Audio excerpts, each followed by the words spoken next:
Salah satu pilar penting demokrasi adalah partai politik. Namun, kepercayaan publik terhadap partai politik di Indonesia selalu rendah.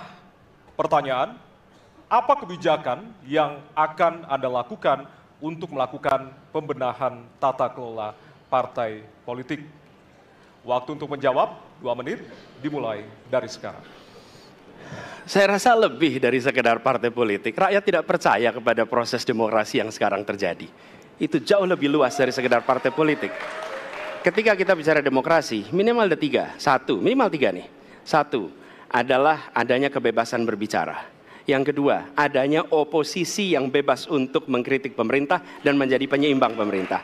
Yang ketiga, adanya proses pemilu, proses pilpres yang netral, yang transparan, jujur, adil. 3. Dan kalau kita saksikan akhir-akhir ini, 2 ini mengalami problem.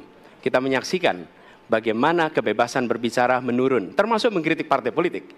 Dan angka demokrasi kita menurun, indeks demokrasi kita. Bahkan pasal-pasal yang memberikan kewenangan untuk digunakan secara karet kepada pengkritik, misalnya Undang-Undang ITE atau pasal 14, 15 Undang-Undang Nomor 1 tahun 1946. Itu semua membuat kebebasan berbicara menjadi terganggu. Yang kedua, oposisi. Kita saksikan minim sekali adanya oposisi selama ini. Dan sekarang ujiannya adalah besok. Bisakah pemilu diselenggarakan dengan netralitas, dengan adil, dengan jujur? Ini ujian ketiga. Jadi, persoalan demokrasi kita lebih luas dari segala persoalan kepada partai politik. Nah, bagaimana untuk partai politik sendiri? Partai politik perlu mengembalikan kepercayaan. Tapi di sini ada peran negara. Menurut saya salah satu masalah yang mendasar, partai politik ini memerlukan biaya. Dan biaya politik selama ini tidak pernah diperhatikan di dalam proses politik. Untuk kampanye, untuk operasional partai, semua ada biayanya. Sudah saatnya pembiayaan benar, ada transparansi, sehingga rakyat pun melihat ini institusi yang bisa dipertanggungjawabkan. Jadi salah satu reformnya adalah reform pembiayaan politik oleh partai politik. Terima kasih. Baik. Waktu sudah habis, terima kasih. Kini kami persilakan calon presiden nomor urut 2 untuk menanggapi jawaban calon presiden nomor urut 1. Waktunya 1 menit dimulai dari sekarang. Mas Anies.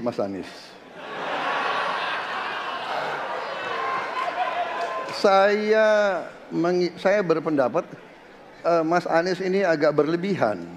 Mas Anies mengeluh tentang demokrasi ini dan itu dan ini. Mas Anies dipilih jadi gubernur DKI menghadapi pemerintah yang berkuasa.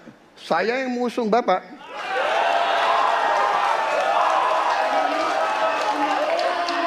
Kalau demokrasi kita tidak berjalan, tidak mungkin Anda jadi gubernur.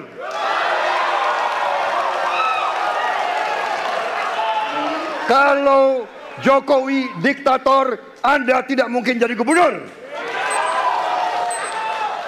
Saya waktu itu oposisi, Mas Anies. Anda ke rumah saya, kita oposisi, Anda terpilih. Waktu habis, Bapak. Harap tenang, Bapak Prabowo. Baik, para pendukung, kami mohon untuk tenang, para pendukung. Para pendukung, baik.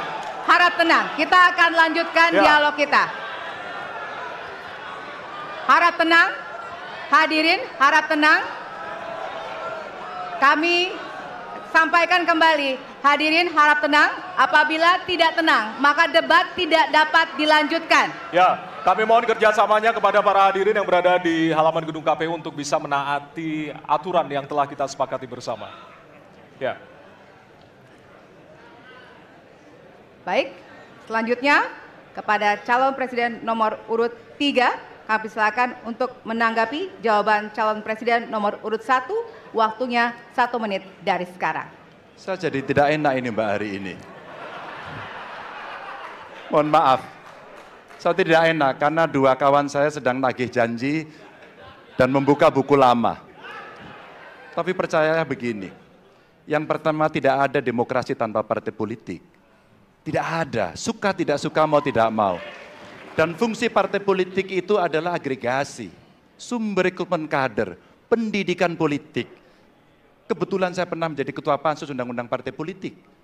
Maka pada saat perdebatan penguatan dari sisi anggaran, penguatan dari sisi partisipasi masyarakat mesti dilakukan, saat itu tidak terlalu banyak yang setuju. Maka Mas Anies, soal oposisi tidak oposisi, soal kepentingan saja kok.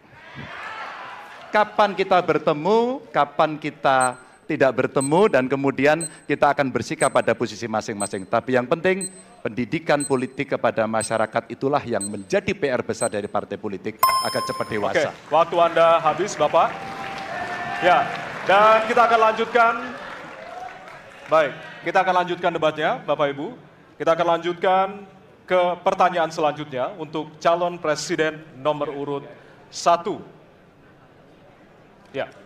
Untuk merespon tanggapan dari dua calon presiden lainnya, waktunya 1 menit dari sekarang. Ya.